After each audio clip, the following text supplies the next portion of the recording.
नमस्ते दोस्तों, स्वागत है आपका हमारे इस चैनल में। पौराणिक कथाओं में उड़न खटोले और विमान का जिक्र अक्सर होता आया है। रामायण में जहां सीता का अपहरण करने के लिए रावण ने अपने प्राइवेट उड़न खटोले का उपयोग किया था, वहीं महाभारत युगीन काल में भी हवा में उड़ने वाले वाहन भी प्रचलित थे। लेकिन फिर भी जब मॉडर्न युग के एरोप्लेन्स की बात आती है तो हम हवाई जहाज बनाने का श्रेय राइट ब्रदर्स को ही दे देते हैं। 17 दिसंबर 1903 को अमेरिका के राइट ब्रदर्स ने हवाई जहाज बनाया, जिसे साउथ कैरोलिना समुद्र तट से 120 मीटर तक उड़ाया गया और बाद में वह गिर गया। यही बातें हम बचपन से सुनते और पढ़ते आ रहे हैं। राइट ब्रदर्स से 8 साल पहले ही शिवकर बापूजी तलपड़े ने विमान उड़ाकर इतिहास रचा था। सोचिए यह कितनी गलत बात है कि जिस तकनीक का आविष्कार भारत में ही हुआ, उसके लिए अमेरिकी राइट ब्रदर्स को ही क्रेडिट दिया जा रहा है। भारतीयों को अपने ऊपर गर्व करने की बात है, क्योंकि एरोप्लेन का आविष्कार अमेरिका में नहीं बल्कि भारत में ही हुआ था, जिसे मुंबई स्थित जुहू चौपाटी से उड़ाया गया था। सन 1895 में शिवकर बापूजी तलपड़े नाम के एक मराठी व्यक्ति ने अपनी पत्नी की सहायता से हवाई जहाज को बनाया, जो 1500 फीट ऊपर उड़ा और जिसे वापस नीचे भी उतारा गया। मुंबई स्थित जीरा बाजार में रहने वाले शिवकर बापूजी तलपड़े ने अपनी शिक्षा ग्रहण मुंबई में ही की। अपने गुरु के सानिध्य में रहकर संस्कृत शास्त्रों का गहन अध्ययन किया और वह उसी काल में ही हवाई जहाज बनाने की विधि को जानने और समझने के इच्छुक भी थे। भारत में विमान शास्त्र के सबसे बड़े ज्ञाता महर्षि भारद्वाज ने सबसे पहले इस विषय पर पुस्तक लिखी और फिर इसके बाद अन्य ज्ञाताओं ने सैकड़ों पुस्तकों के जरिए विमान बनाने की तकनीकों को और अधिक विस्तृत तरीके से पेश किया। भारत में विमान शास्त्र से संबंधित जो भी पुस्तकें उपलब्ध है, उनमें से सबसे पुरानी किताब 1500 वर्ष पहले लिखी गई थी। महर्षि भारद्वाज की किताब शिवकर बापूजी तलपड़े के हाथों लगी और उन्होंने इसका विश्लेषण भी किया। इस पुस्तक के बारे में बापूजी तलपड़े ने बहुत ही रोचक बातें कही हैं। उनके अनुसार विमान शास्त्र नामक इस पुस्तक के 8वें अध्याय के 100 खंडों में विमान बनाने की तकनीक का विस्तृत वर्णन है और इस पूरी पुस्तक में विमान का निर्माण करने से जुड़े 500 सिद्धांतों को शामिल किया गया है और इन्हीं 500 सिद्धांतों के 3000 श्लोक, 100 खंड और 8 अध्याय हैं। इसके साथ ही 500 प्रकार के विमानों को बनाने के 32 तरीकों का वर्णन भी इस पुस्तक में मिलता है। सोचने वाली बात यह है कि किसी एक सिद्धांत पर ही एक विमान का निर्माण हो जाता है, वहीं ऐसे 500 सिद्धांतों का वर्णन इस पुस्तक में किया गया है।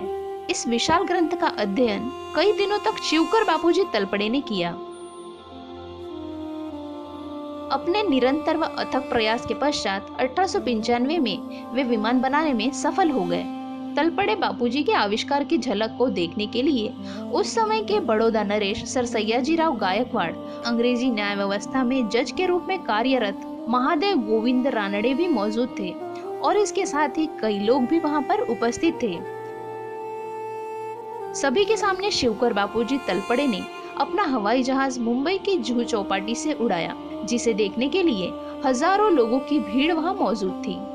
कई लोग कुतूहल से उस यंत्र को देख रहे थे। देखते देखते यह विमान 1500 फीट की ऊंचाई पर पहुंच गया।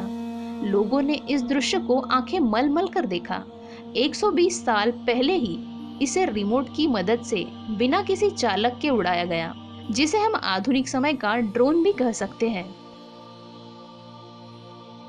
तलपड़े ने थोड़ी देर बाद हाथों में मौजूद किसी यंत्र की सहायता से उस विमान को बड़ी ही कुशलता से नीचे उतारा।